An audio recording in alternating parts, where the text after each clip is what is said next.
എന്റെ കർത്താവേ, എന്റെ ദൈവമേ എന്ന വിശ്വാസ പ്രഖ്യാപനം നടത്തിയ ദിദിമോസ് എന്ന് വിളിക്കപ്പെടുന്ന ക്രിസ്തു ശിഷ്യനായ തോമാസ് ലീഹ. ചെങ്കടലിൽ നിന്ന് കപ്പലുകൾ വന്നിറങ്ങിയിരുന്ന ആ പുരാതന മുസരീസ് തുറമുഖത്ത് അദ്ദേഹം ഭാരതത്തിലെ ആദ്യ ചുവടുവെച്ചു.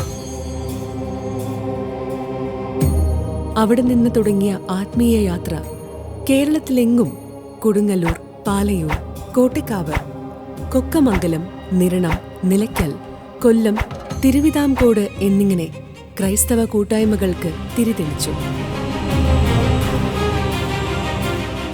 20 വർഷത്തെ തന്റെ പ്രേഷിത ദൗത്യത്തിനൊടുവിൽ തോമാസ് ലീഹ ചേരരാജ്യത്തിലെ മൈലാപ്പൂരിൽ വെച്ച് AD 72 രക്തസാക്ഷിത്വം വരിച്ചു. ആ മരണത്തിന്റെ ഓർമ്മദിനമാണ് ജൂലൈ 3 ദുഃഖ്രാനം.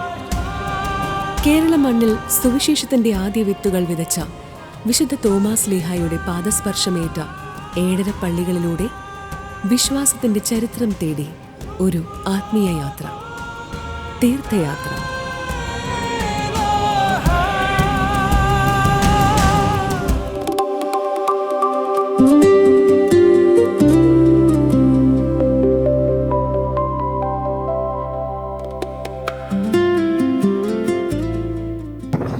പള്ളികളിലൂടെയുള്ള നമ്മുടെ യാത്രയുടെ 2ാം ദിവസം ഇവിടെ ആരംഭിക്കുകയാണ്. ഇന്ന് ചാവക്കാട് പ്രൈവറ്റ് ബസ് സ്റ്റാൻഡിൽ നിന്നാണ് നമ്മുടെ യാത്ര ആരംഭിച്ചത്. ചാവക്കാട് നിന്ന് തൃശ്ശൂർ പോകുന്ന വഴി കുറച്ച് ദൂരമേ ഉള്ളൂ നമ്മുടെ പള്ളിയിലേക്ക്. നമുക്ക് യാത്രയുടെ വിശേഷങ്ങൾ കണ്ടു തുടങ്ങാം.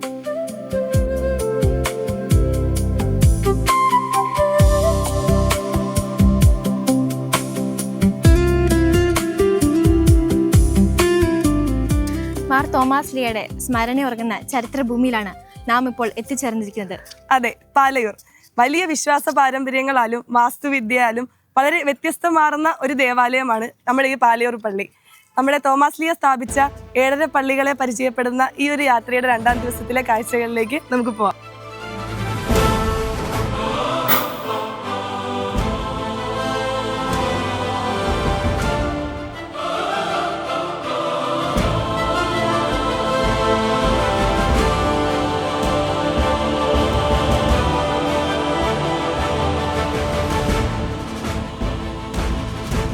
പള്ളിയിലേക്ക് കയറി വരുമ്പോൾ തന്നെ മാതാവിന്റെ ഒരു മനോഹരമായ ഒരു ഗ്രോട്ടോ ഉണ്ട്. അതുപോലെ തന്നെ ഈ നടവഴിയുടെ ഇരുവശങ്ങളിലുമായിട്ട് തോമാസ് ലീഹയുടെ ജീവചരിത്രം ശിലകളിൽ കൊത്തിവെച്ചിട്ടുണ്ട്. അപ്പൊ നമ്മൾ കയറി വരുമ്പോൾ തന്നെ ഈ 2 കാഴ്ചകളും വളരെ മനോഹരമാണ്.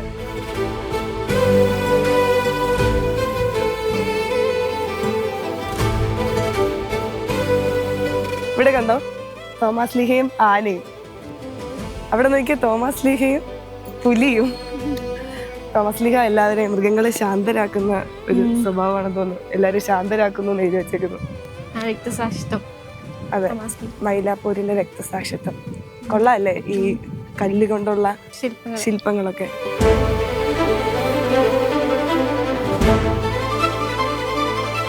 ഓ, ഇതാണല്ലേ ഫ്രണ്ട്.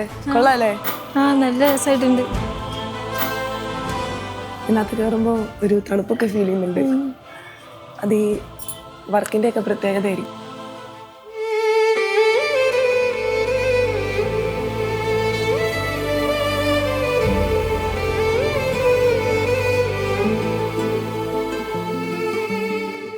പുറത്തെ തിരക്കുകളിൽ നിന്നും ഈ ഒരു ദേവാലയത്തിൽ പ്രവേശിക്കുമ്പോഴേക്കും ഇവിടെ ഭയങ്കര ഒരു നിശബ്ദതയാണ്.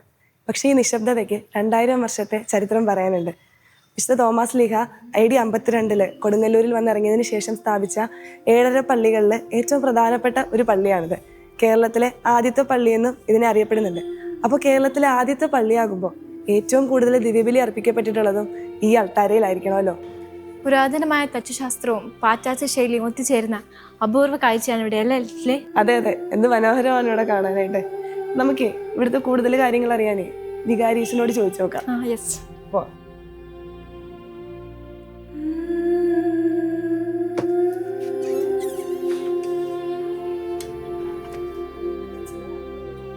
ബെല്ലടിച്ച് നോക്കിയാലോ?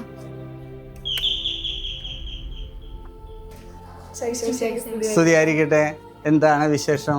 ഞങ്ങള് തോമാസ് ലീഹയെ കുറിച്ചും തോമാസ് ലീഹയുടെ 7 പള്ളികളെ കുറിച്ചൊക്കെയുള്ള ഒരു പഠനത്തിന്റെ ഒരു യാത്രയിലാണ്.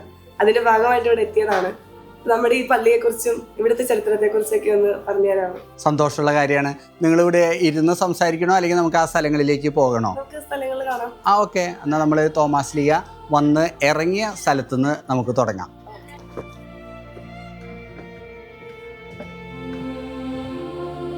AD 52 മാർത്തോമാസ് ലീഗ അന്നത്തെ ഏറ്റവും വലിയ തുറമുഖ പട്ടണമായ മുസീരിയൂസ് വന്നിറങ്ങി. ഇന്നത്തെ കൊടുങ്ങല്ലൂരാണ്, ക്രാങ്കന്നൂർ, മാലിയങ്കര എന്ന് പറയും. തോമാസ് ലീഗ അവിടെ നിന്ന് പാലൂരിലേക്കാണ് വരിക. പാലൂരിലേക്ക് തോമാസ് ലീഗ വരാനുള്ള കാരണം ഇവിടെ യഹൂദന്മാർ ധാരാളം ഉണ്ടായിരുന്നു. ക്രിസ്തുവിന് മുമ്പ് തന്നെ യഹൂദന്മാരുടെ കോളനി ഇവിടെ ഉണ്ടായിരുന്നു. ആ യഹൂദന്മാരായിരുന്നു ആദ്യത്തെ കച്ചവടക്കാർ. ഈ യഹൂദന്മാരെ സന്ദർശിക്കാൻ വേണ്ടിയിട്ടാണ് തോമാസ് ലീഗ കൊടുങ്ങല്ലൂരിൽ നിന്ന് പാലൂര് വന്നത്. തോമാസ് ലീഗ വന്ന് ഇറങ്ങിയ സ്ഥലത്തേക്കാണ് ഇപ്പോൾ നമ്മൾ പോകുന്നത്. ബോട്ടുകളോ ഒന്ന് ഫ്രണ്ടിൽ കണ്ടല്ലോ, എന്താ വെച്ചാ? നമ്മൾ വന്ന് നിൽക്കുന്ന ഈ സ്ഥലം AD 52 മാർത്തോമാസ് ലീഗ കൊടുങ്ങല്ലൂരിൽ നിന്ന് പാലൂര് വന്ന സ്ഥലമാണ്. അപ്പോൾ AD 52 ഇവിടെയാണ് ആദിമ കാലത്ത് വള്ളങ്ങളിലും ബോട്ടുകളിലും ജനങ്ങളുടെ സഞ്ചാരപാത. അപ്പോൾ ഈ സ്ഥലം അന്നറിയപ്പെട്ടിരുന്നത് വഞ്ചിക്കടവ്. അന്നത്തെ കാലത്ത് കടൽ കുറച്ചും കൂടെ അടുത്തായിരുന്നു. ഒപ്പം തന്നെ കനാല് വഴി നമ്മളുടെ കാനോലി കനാലൊക്കെ എത്തിച്ചേരുന്ന സ്ഥലമാണ്. അപ്പോൾ ആദിമ നൂറ്റാണ്ടിൽ ജനങ്ങൾ യാത്രയ്ക്ക് ഉപയോഗിച്ചിരുന്നത് വള്ളങ്ങളും ബോട്ടുകളുമായിരുന്നു. ഈ ബോട്ടുകൾ വന്ന് ഇറങ്ങുന്ന സ്ഥലമാണ് ബോട്ടുകുളം. അങ്ങനെ തോമാസ് ലീഗ ഇതുപോലെയുള്ള ഈ കനാലിലൂടെ ഇങ്ങോട്ട് കടന്ന് ഇവിടെ വന്ന് ഇറങ്ങി. തോമാസ് ലീഗ ഇങ്ങോട്ട് വരാൻ കാരണം യഹൂദന്മാരെ തേടിയിട്ടാണ്. AD 52 നമ്മുടെ ദേവാലയത്തോട് ചേർന്ന് തന്നെ യഹൂദന്മാരുടെ കോളനിയായിരുന്നു. അപ്പോൾ ഈ ബോട്ടുകുളത്തിൽ തോമാസ് ലീഗ ബോട്ടിൽ വന്നിറങ്ങി യഹൂദന്മാരെ തേടി അവരുടെ അരികിലേക്ക് പോയി. തോമാസ് ലീഗ ബോട്ടിൽ വന്ന് ഇറങ്ങിയതിൻ്റെ എല്ലാവർക്കും അത് മനസ്സിലാകത്തക്ക വിധത്തിൽ അതിൻ്റെ ഒരു പ്രതീകാത്മകമായി നമ്മൾ സിമെൻറ്റിൽ ഒരു ബോട്ട് പണിതിരിക്കുകയാണ്. അതോടൊപ്പം തന്നെ നമ്മൾ ഇങ്ങോട്ട് നോക്കിയാൽ വലിയ മാർത്തോമാസ് ലീഗയുടെ ഒരു രൂപം കാണാം. മാർത്തോമാസ് ലീഗയുടെ ഏറ്റവും വലിയ രൂപമാണ്. ലോകത്തിൽ തന്നെ ഇത്രയും വലിയ മാർത്തോമാസ് ലീഗയുടെ രൂപം ഉണ്ടാകില്ല. ഇത് ഏകദേശം 45 അടി ഉയരത്തിലാണ് ഈ രൂപം. ഈ രൂപം നമുക്ക് നമ്മുടെ ദേവാലയത്തിൽ നിന്ന് കാണാനായിട്ട് സാധിക്കും. നമ്മുടെ ദേവാലയം നിങ്ങളൊന്ന് ശ്രദ്ധിച്ചാൽ അറിയും, ദേവാലയം ഈ ബോട്ടുകുളത്തിനോട് തിരിഞ്ഞാണ് നിൽക്കുന്നത്. നമ്മുടെ എല്ലാ ദേവാലയങ്ങളും ആരംഭത്തിൽ ആ ദേവാലയങ്ങൾ മുഴുവൻ ഒന്നുകിൽ കടൽ തീരത്തേക്ക്, അല്ലെങ്കിൽ കായൽ തീരത്തേക്ക്, അല്ലെങ്കിൽ പുഴത്തീരത്തേക്കാണ്. അതിൻ്റെ കാരണം എന്താണെന്നുണ്ടെങ്കിൽ ആദ്യ നൂറ്റാണ്ടുകളിൽ ജനങ്ങൾ വാഹനങ്ങളായിട്ട് ഒന്നും ഉണ്ടായിരുന്നില്ല. അവരുപയോഗിച്ചിരുന്നത് ജലഗതാഗതമായിരുന്നു. അതോടൊപ്പം തന്നെ നമുക്കെല്ലാവർക്കും അറിയാവുന്നതുപോലെ ഇതിൻ്റെ എല്ലാ തനിമകളും നമുക്ക് മനസ്സിലാക്കാൻ വേണ്ടിയിട്ടാണ് നമ്മളൊരു ക്രിസ്ത്യൻ കൾച്ചറൽ ഒരു മ്യൂസിയം പണിതിരിക്കുന്നത്. നമുക്കിനി ആ മ്യൂസിയത്തിലേക്ക് പോകാം. മ്യൂസിയത്തിലേക്ക് നമ്മൾ വരുമ്പോൾ ഏറ്റവും ആദ്യം തന്നെ നമ്മൾ കാണുന്നത് വിവിധ ഭാഷകളിലുള്ള ബൈബിളുകളാണ്. നമ്മുടെ ഇന്ത്യയിൽ തന്നെയുള്ള എല്ലാ സംസ്ഥാനങ്ങളിലെയും എല്ലാ ഭാഷകളും ഇതിനകത്ത് ബൈബിളുകളുണ്ട്. ഇനി ഇവിടെ നമ്മുടെ അന്തർക്കുള്ള ബെയിലി സിസ്റ്റം ഉണ്ടല്ലോ, ആ ബെയിലി ബൈബിളാണ്. ഇതാണ് നമ്മുടെ അരളിക്കകൾ ഒക്കെ പഴയത്, ഒക്കെ മെറ്റലിൻ്റെയാണ്. ഇവിടെ നമ്മൾ തോമാസ് ലീഹായും അതോടൊപ്പം തന്നെ നമ്മുടെ സീറോ മലബാർ സഭയെയും കുറിച്ചുള്ള രൂപങ്ങൾ, കുരിശുകൾ, പിന്നെ നമുക്ക് ഈ പാലൂരിനെ കുറിച്ചിട്ടുള്ള സ്റ്റാമ്പുകൾ ഗവൺമെൻറ് ഇറക്കിയിട്ടുണ്ട്. അതും ഇതിനകത്ത് നമുക്ക് കാണാനായിട്ട് സാധിക്കും. സ്റ്റാമ്പ് ഇത് ഒരു സ്റ്റാമ്പാണ്, ഭാരത് ഇന്ത്യയുടെ സ്റ്റാമ്പാണ്. തോമാസ് ലീഗയുടെ ഓർമ്മയ്ക്കായിട്ട് അവർ ചെയ്തിരിക്കുന്നതാണ്. ഇവിടെയുണ്ട്. ഇതൊക്കെ തോമാസ് ലീഗനെ നമ്മൾ സഭയും അതുപോലെ തന്നെ ഗവൺമെൻറ്റും ആദരിക്കുന്നതിൻ്റെ പ്രതീകാത്മകമാണ്. സീറോ മലബാർ സഭയിൽ രണ്ടാം വത്തിക്കാൻ കൗൺസിലിന് മുൻപ് നമ്മൾ ഉപയോഗിച്ചിരുന്ന വസ്ത്രമാണിത്. വത്തിക്കാൻ കൗൺസിലിന് ശേഷം ഉപയോഗിച്ചിരിക്കുന്ന വസ്ത്രങ്ങൾ. നമ്മുടെ പണ്ടത്തെ ദേവാലയങ്ങളിൽ ദേവാലയത്തിൽ തന്നെ നമ്മൾ അച്ഛന്മാർ സുവിശേഷം പ്രഘോഷിക്കുന്നതാണ് ഇത്. ഇപ്പം അന്നത്തെ പുൽപ്പിറ്റുകൾ എന്നാണ് പറയുക. അത് പണ്ടത്തെ എല്ലാ ദേവാലയങ്ങളും, പാലിയൂര് പഴയ ദേവാലയത്തിൽ ഉണ്ടായിരുന്ന റിനോവേഷനും ചെയ്യുന്നതിനേക്കാളും മുമ്പ് ഉണ്ടായിരുന്നതാണ്. അത് നമ്മൾ ഇങ്ങോട്ട് വച്ചിരിക്കുന്നത്. നമ്മൾ നേരത്തെ പറഞ്ഞല്ലോ, നമ്മുടെ ജനങ്ങളും അതുപോലെ തന്നെ വൈദികരൊക്കെ അന്ന് വാഹനങ്ങളൊന്നും ഉണ്ടായിരുന്നില്ല. അപ്പോൾ പാലിയൂരിലുള്ള അച്ഛന്മാർ കൊണ്ടുപോയിരുന്ന റിക്ഷയാണ്. അവർ അതിനകത്ത് ഇരിക്കും, മറ്റുള്ളവർ അത് വലിച്ചുകൊണ്ട് പോകും. തോമാസ് ലീഹ ഇവിടെ വരുമ്പോൾ ഇവിടെ ഉണ്ടായിരുന്നത് ഞാൻ പറഞ്ഞു യഹൂദന്മാർ. ഇനി കുറേ പേര് യഹൂദന്മാരിൽ നിന്ന് കൺവേർട്ട് ചെയ്ത നമ്പൂതിരിമാരുണ്ടായിരുന്നു എന്ന് പറയും. അത് ഇപ്പോഴത്തെ പുതിയ സ്റ്റഡി അനുസരിച്ച് പറയുന്നതാണ്. യഹൂദന്മാരെ തേടിയിട്ടാണ് വന്നത്, ഒപ്പം തന്നെ അവരിൽ നിന്ന് കൺവേർട്ട് ചെയ്ത നമ്പൂതിരിമാരുണ്ടായിരുന്നു പറഞ്ഞു. അതുകൊണ്ടാണ് അവരെയാണ് വീണ്ടും തോമാസ് ലീഹ അവിടെ മാംസം മുക്കിയിട്ട് ഇങ്ങോട്ട് ചേർത്ത്. അതോടൊപ്പം തന്നെ ഇതിൽ വലിയ മറ്റൊരു പ്രത്യേകത, ഇതോടൊപ്പം തന്നെ നമ്മൾ ഇവിടെ ഒരു തൊപ്പിക്കല്ല് എന്നാണ് ഇതിന് പറയുക. തൊപ്പിക്കല്ല് കണ്ട, ഇത് ഒരു തൊപ്പിയുടെ ഷേപ്പാണ്. ഇതിവിടെ കൃത്യമായിട്ട് എഴുതി വച്ചിരിക്കുന്നുണ്ട്. 1-ാം നൂറ്റാണ്ടിൽ യഹൂദന്മാരുണ്ടായിരുന്ന സ്ഥലമായിരുന്നല്ലോ. അപ്പോൾ അവരടക്കം ചെയ്ത സിമിത്തേരികൾ നമ്മളുടെ ഈ പ്രദേശങ്ങൾ മുഴുവൻ ഉണ്ട്. നമ്മൾ ചരിത്രം പഠിക്കുമ്പോൾ നമുക്കറിയാം, കുന്നംകുളം, ആർത്താറ്റ്, അതുപോലെ തന്നെ കട്ടാടശ്ശേരി, പാലിയൂർ, അതൊക്കെ ഇവരുടെ ആവാസ കേന്ദ്രങ്ങളായിരുന്നു. അവിടെയൊക്കെ യഹൂദന്മാരെ അടക്കിയിരുന്നു. അപ്പോൾ ഈ അടക്കുമ്പോൾ വലിയ കുഴികൾ കുഴിച്ച് അതിൻ്റെ കവാടത്തിൽ വെച്ചിരുന്നതാണ് ഇതുപോലെയുള്ള കല്ല്. 16-ാം നൂറ്റാണ്ടിലാണ് മറ്റുള്ള കല്ലുകൾ. ഇവിടെ പല ടൈപ്പിലുള്ളത് നമുക്ക് കാണാം. അതിൽ എല്ലാതും ആ ശിലായുഗത്തിൻ്റേതായ പ്രത്യേകത അനുസരിച്ച് നമ്മുടെ ഇവിടെ നിന്ന് കണ്ടുകിട്ടിയതാണ്. അതെല്ലാം നമ്മളിവിടെ സൂക്ഷിച്ചു വച്ചിരിക്കുന്നു. പാലിയൂർ 1-ാം നൂറ്റാണ്ട് മുതലുള്ള പള്ളിയാണ്. ആ പള്ളിയിലുള്ള ചരിത്ര രേഖകളാണ് ഇവിടെ ഇതിൽ കാണുന്നത്. ഏറ്റവും ആദ്യത്തെ കയ്യെഴുത്തുകൾ, അതുപോലെ തന്നെ കണക്കെഴുത്ത് പുസ്തകം, ഒപ്പം തന്നെ രജിസ്റ്ററുകൾ, എല്ലാ രേഖകളുടെയും ഓരോ മോഡൽസ് നമ്മളിവിടെ വെച്ചിരിക്കുന്നതാണ്. ഇതാണ് പണ്ട് കാലത്ത് പാലിയൂർ പള്ളിയിലും നമ്മുടെ ചുറ്റുപാടുള്ള പള്ളികളിൽ നമ്മുടേതായ വിശ്വാസികൾ മരിക്കുമ്പോൾ ശവമഞ്ചം കൊണ്ടുപോകാനായിട്ടുള്ള മഞ്ചലുകളാണ്. പാലിയൂർ പഴയ പള്ളിയിലെ മധുബഹയുടെ മേലാപ്പാണ്. നമുക്ക് ഓരോ പള്ളികളിലേക്കും ഓരോ മേലാപ്പുകളൊക്കെ ഉണ്ട്. ഇന്നൊക്കെ സീലിംഗ് ആണ് നമ്മൾ ചെയ്യുന്നത്. അതിന് പകരം മരത്തിൻ്റെ മേലാപ്പാണ് മധുബഹയിൽ. വളരെ മനോഹരമായിട്ട് നമ്മളത് സൂക്ഷിച്ചിരിക്കുന്നു. ഒപ്പം തന്നെ നമ്മുടെ പഴയ പള്ളിയുടെ ആനവാതിൽ, ഇവിടെ വീണ്ടും നമുക്കറിയാം രൂപങ്ങളുണ്ട്. ഒപ്പം തന്നെ ആനക്കൊമ്പിൽ തീർത്ത രൂപങ്ങളാണ്. കുരിശ്, മാതാവിൻ്റെ രൂപം, അതൊക്കെ. ഇത് കാണുമ്പോൾ നിങ്ങൾക്ക് എന്താ തോന്നണേ? പൂക്കൾ. ഇപ്പോൾ നമ്മുടെ മധുബഹയിലും മറ്റുള്ള സ്ഥലങ്ങളിലൊക്കെ നമ്മൾ ഫ്രഷ് പൂക്കളാണ്, നാച്ചുറൽ, അതല്ലെങ്കിൽ പ്ലാസ്റ്റിക്. പണ്ട് കാലത്ത് നമ്മുടെ പള്ളികളിൽ അലങ്കരിച്ചിരുന്നത് മരത്തോണ്ടുള്ള ഫ്ലവേഴ്സിലും ഫ്ലവറാണ്. അതിൻ്റെ പേരാണ് റംഷേത്തി.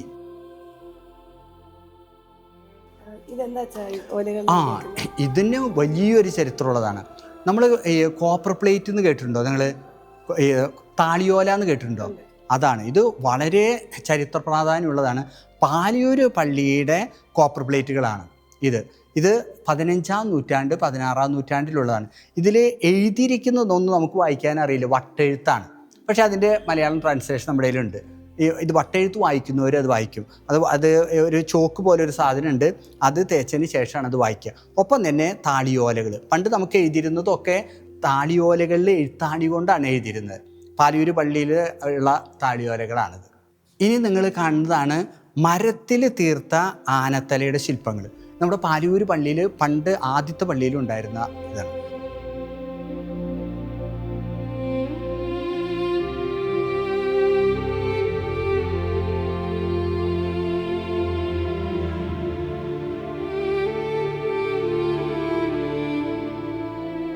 ഇനി നമ്മളിവിടെ നിന്ന് നോക്കിയൊക്കെ ഈ ദേവാലയം വളരെ മനോഹരമായ ദേവാലയം. അതിൻ്റെ സൈഡിൽ മണിമാളിക ഏകദേശം 100 കൊല്ലമായിട്ടുണ്ട് ഈ മണിമാല. ഈ മണിമാളികയുടെ പ്രത്യേകത എന്താണെങ്കിൽ നിങ്ങൾ നോക്കിയാൽ 7 നിലയാണ്. അത് 7 നില 7 കുദാശകളെ സൂചിപ്പിക്കുന്നതാണ്.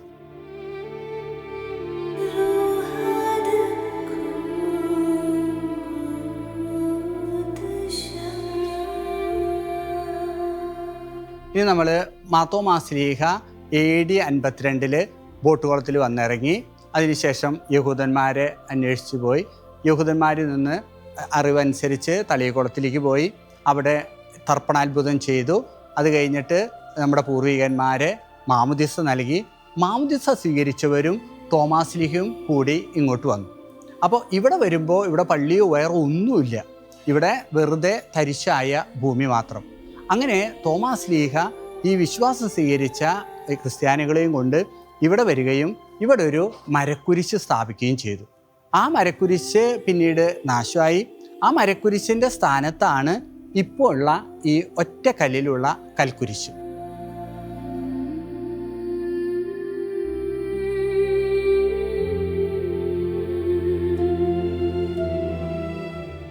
ഇത് ചെറിയ വിളക്കാണ് അല്ലേ. ഈ ചെറിയ വിളക്കിൻ്റെ പ്രത്യേകത തോമാസ്ലീഹ 7.5 പള്ളികൾ പണിതു എന്നാണ് പറയുക.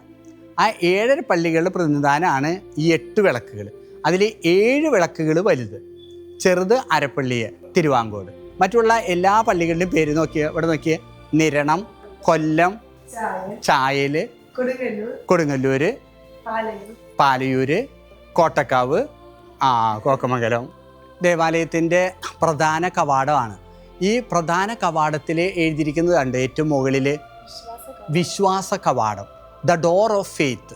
അതിൻ്റെ പ്രത്യേകത എന്താണെന്നുണ്ടെങ്കിൽ ഫ്രാൻസിസ് പാപ്പ ഈ ദേവാലയത്തിന് ചില പ്രത്യേക അവസരങ്ങളിൽ പൂർണ്ണ ദണ്ഡവിമോചനം നൽകിയിട്ടുണ്ട്. പ്രത്യേക ദിവസങ്ങളിൽ, പ്രത്യേക ദിവസം എന്ന് പറയുമ്പോൾ ജൂലൈ 3 ദുക്രാന തിരുനാൾ. ഈ പാലയൂര് പള്ളിയിൽ ദുക്രാന തിരുനാളിന് ഇവിടുത്തെ പ്രധാന തിരുനാളിന് കൊടി കയറും. ആ കൊടി കയറിയാൽ തർപ്പണ തിരുനാളാണ് ഇവിടുത്തെ ഏറ്റവും വലിയ തിരുനാൾ.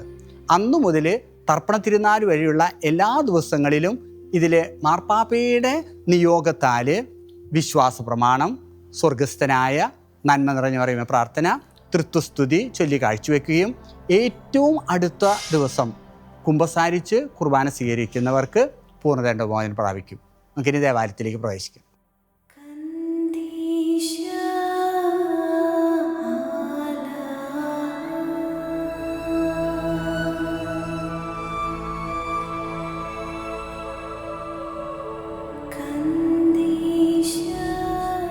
തോമാസ്ലീഹ കുരിശ് സ്ഥാപിച്ച് പണിതുയർത്തിയ ദേവാലയമാണ്.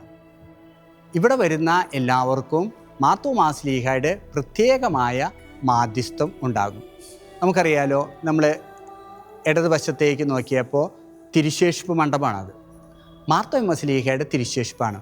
പാലൂര് പള്ളിയിൽ മാർത്തോമാസ്ലീഹയുടെ 2 പ്രധാന തിരുശേഷിപ്പുകളുണ്ട്. ഒരു തിരുശേഷിപ്പ് മധുബഹയിൽ സക്രാരിയുടെ മുകളിൽ വളരെ പ്രത്യേകമായി വണക്കത്തിൽ നമ്മൾ വെച്ചിരിക്കുകയാണ്. നമുക്കറിയാം, മാർത്തോമാസ്ലീഹയുടെ രക്തസാക്ഷിത്വം മൈലാപ്പൂരാണ് നടന്നത്. അതിനുശേഷം ഈ തിരുശേഷിപ്പുകൾ ആദ്യം എദേസയിലേക്ക് കൊണ്ടുപോയി. എദേസയിൽ നിന്ന് വലിയൊരു ഭാഗം ഇറ്റലിയിലുള്ള ഒർത്തോണ എന്ന സ്ഥലത്ത് കൊണ്ടുപോയി. അപ്പം മാർത്തോമാസ്ലീഹയുടെ പ്രധാന തിരുശേഷിപ്പ് ഇപ്പോൾ ഇറ്റലിയിലുള്ള ഒർത്തോണയിലാണ്. അവിടെ നിന്നാണ് നമ്മൾ തിരുശേഷിപ്പ് പാലൂരിലേക്ക് കൊണ്ടുപോയത്. ഈ തിരുശേഷിപ്പ് എല്ലാ ദിവസവും വിശ്വാസികൾക്ക് പൊതു വണക്കത്തിനായിട്ട് വെച്ചിരിക്കുന്നതാണ്. ഈ ദേവാലയം AD 52 കുരിശ് സ്ഥാപിച്ചു പണിതുയർത്തി. അത് ഒരു ചെറിയൊരു ദേവാലയമായിരുന്നു. ഇവിടെ നോക്കിയാൽ ഇവിടെ നിന്ന് മുതൽ ഇത്രയൊരു ആലയം ഉണ്ടായിരുന്നുള്ളൂ. അതൊരു മരത്തോണ്ടും അതുപോലെ തന്നെ ഓല മേഞ്ഞൊരു ആലയമാണ്. പക്ഷേ വിശ്വാസികളുടെ എണ്ണം കൂടിയപ്പോൾ ഈ ആലയം തികയാതെ വന്നപ്പോൾ ഇവിടെയുള്ള വിശ്വാസികൾ ഒരു ആലയം പണിയണമെന്ന് അന്നത്തെ ഈ പാത്രിയാർക്കീസിനോട് സംസാരിച്ചതിൻ്റെ ഫലമായി അവിടെ നിന്ന് ഒരു ഇറ്റാലിയൻ വൈദികന്, ആ അച്ഛൻ ജെസ്യൂട്ട് വൈദികനാണ്, അച്ഛൻ്റെ പേരാണ് ജാക്കോമോ ഫെനീച്ചിയോ, ആ അച്ഛനെ ഇങ്ങോട്ട് അയച്ചു. സാമൂതിരിയുടെ നിർദ്ദേശത്താലാണ്. അച്ഛൻ വരുമ്പോൾ ഈ ജനങ്ങളെല്ലാവരും പറഞ്ഞു, ഈ മാർത്തോമാസ്ലീഹ പണിതുയർത്തി മാർത്തോമാസ്ലീഹ വിശുദ്ധ ബലി അർപ്പിച്ച ഈ ആലയം ഒന്നും ചെയ്യരുത്. അപ്പോഴേ ഈ അച്ഛൻ വിചാരിച്ചു ഇനി എങ്ങനെയാണ് ചെയ്യാമെന്ന് വിചാരിച്ചപ്പോൾ അച്ഛൻ ഈ ആലയം ഇവിടെ നിർത്തി അതിന് ചുറ്റും ഈ ദേവാലയം പണിതു. ഇവിടെ വരെയുള്ള ഈ പ്രധാന കവാടം വരെയുള്ളത്. ഈ ആലയം പണിതപ്പോൾ 2-3 വർഷങ്ങളൊക്കെ കഴിഞ്ഞപ്പോൾ ഇവിടുത്തെ വിശ്വാസികൾക്ക് മനസ്സിലായി ഈ പഴയ ദേവാലയം ഇങ്ങനെ നിൽക്കുമ്പോൾ അതിൻ്റെതായൊരു ഭംഗിയും ചാരുതയും ഇല്ല. അപ്പോൾ അവരെന്ത് ചെയ്തു, ഇതിൻ്റെ ഭിത്തികളൊക്കെ പൊളിച്ചു. ജാക്കോമോ ഫെനീച്ചിയോ ജെസ്യൂട്ട് വൈദികൻ പണിത ദേവാലയം അവിടെ നിർത്തി. അപ്പോൾ അവർക്കൊരു പ്രത്യേകതയുണ്ടായിരുന്നു. മാർത്തോമാസ്ലീഹ പണിതുയർത്തിയ വിശുദ്ധ ബലി അർപ്പിച്ച ഈ ആലയത്തിൻ്റെ എന്തെങ്കിലും ഒരു അവശിഷ്ടം ഇവിടെ നിലനിൽക്കണം. ആ അവശിഷ്ടം നിലനിർത്താനാണ് അവർ ഈ ദേവാലയത്തിൻ്റെ മുൻപുള്ള ആലയത്തിൻ്റെ അടിത്തറ അവരൊന്നും ചെയ്തില്ല. ആ അടിത്തറയാണ് നമ്മളിപ്പോൾ ഈ കാണുന്നത്. കണ്ട ഇവിടെ എഴുതി വെച്ചിരിക്കുന്ന കണ്ട പാലിയൂരാണ് ഇന്നുള്ള എല്ലാ ദേവാലയങ്ങളുടെയും മുത്തശ്ശി എന്ന് വേണമെങ്കിൽ നമുക്ക് പറയാം. ഇപ്പോൾ നമ്മൾ തോമാസ് ലീഹ പണിതുയർത്തിയ 7 പള്ളികളിൽ അതേ സ്ഥാനം നിലനിർത്തുന്ന പള്ളി പാലിയൂർ മാത്രമേ ഉള്ളൂ. ഈ ദേവാലയം ഒരു കുരിശിൻ്റെ ആകൃതിയിലാണ്.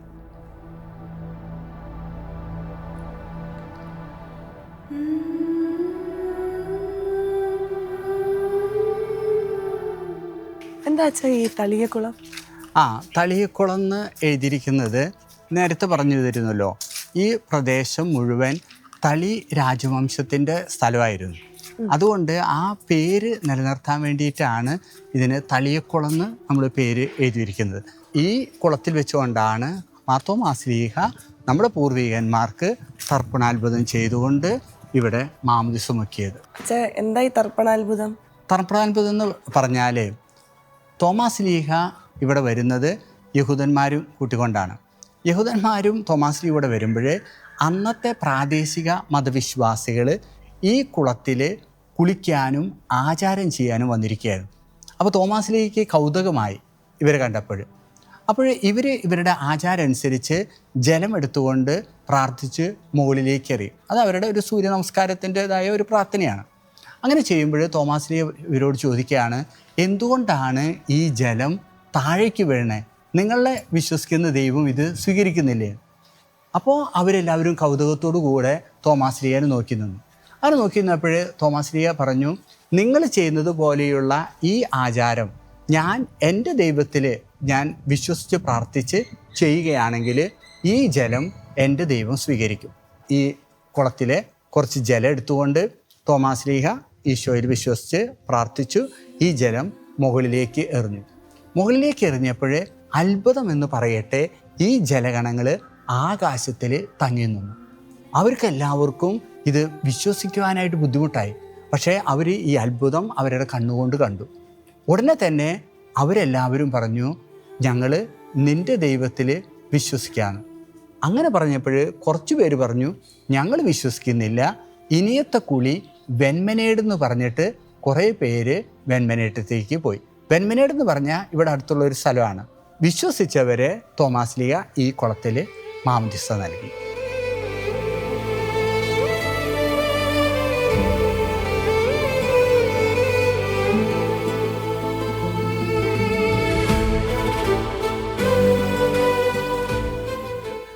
ഇത് അന്ന് തോമസ് ലീഹ മാമോദീസ കൊടുത്ത അതേ കുളം തന്നെയാണോ? അതേ കുളം തന്നെ.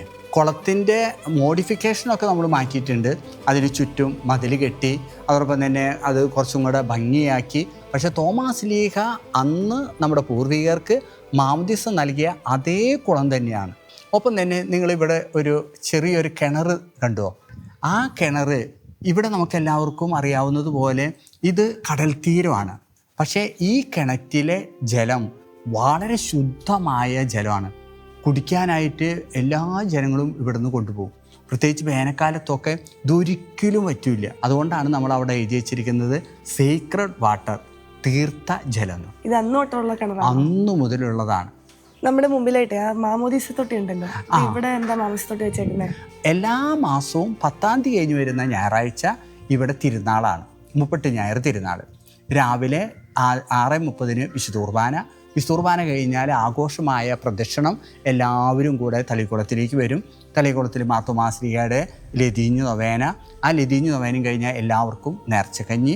അതിനുശേഷം ഉച്ച കഴിഞ്ഞ് 3 മണിക്ക് ഇവിടെ മാമോദീസ ഉണ്ടാകും. ഈ തളിക്കുളത്തിൽ 38 ഞായറാഴ്ചകളിൽ മാത്രമാണ് മാമോദീസ നടത്തുക. മറ്റുള്ള ദിവസങ്ങളിലൊക്കെ ദേവാലയത്തിലാണ്. എന്തുകൊണ്ടാണ് ഈ 38 ഞായറാഴ്ച മാമോദീസായ്ക്ക് കുട്ടികളെ കൊണ്ട് ഇങ്ങോട്ട് വരുന്നതെന്നുണ്ടെങ്കിൽ ഏറ്റവും പ്രധാനപ്പെട്ട കാര്യം മാർത്തോമാ ശ്ലീഹ മാമോദീസ നൽകിയ കുളമാണ്. നമ്മുടെ പൂർവികന്മാർക്ക് ഇവിടെയാണ് മാമോദീസ നൽകിയത്. ആ ഒരു വിശ്വാസം അനുസരിച്ച് തങ്ങളുടെ മക്കളെ ഈ കുളത്തിൽ മാമോദീസ നൽകുക.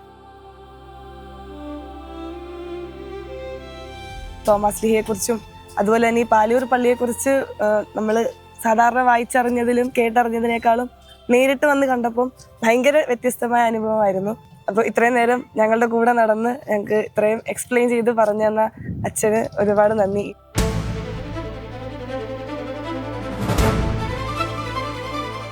അങ്ങനെ അല്ലേ നമ്മുടെ ഏഴര പള്ളിയിലൂടെ യാത്രയിൽ രണ്ടാമത്തെ പ്രധാന കേന്ദ്രമായ പാലൂർ പള്ളിയിലെ വിശേഷങ്ങൾ നമ്മൾ കണ്ടു കഴിഞ്ഞു അല്ലേ? അതെ, ഈ ദേവാലയത്തിന്റെ ചരിത്രവും അതുപോലെ തന്നെ തളിക്കുളവും ബോട്ടുകളോ ഒക്കെ കാണാനൊരു ഭാഗ്യം കിട്ടിയല്ലോ. അത് മാത്രമല്ല, നമ്മൾ ആ സ്ഥലത്തൊക്കെ ചെല്ലുമ്പോൾ ഉണ്ടല്ലോ ഭയങ്കര ഒരു ഫീൽ അല്ലായിരുന്നു. അങ്ങനെ ഇവിടുന്ന് കിട്ടിയ പാഠങ്ങൾ ഉൾക്കൊണ്ടുണ്ട് നമ്മൾ യാത്ര തുടരുകയാണ്. വിശുദ്ധ തോമാസ് ലീഹ സ്ഥാപിച്ച 7 പള്ളികളിലെ അടുത്ത പള്ളിയും അവിടുത്തെ വിശേഷങ്ങളും അറിയാനായിട്ട് നമുക്ക് പോയിട്ട് വരാം.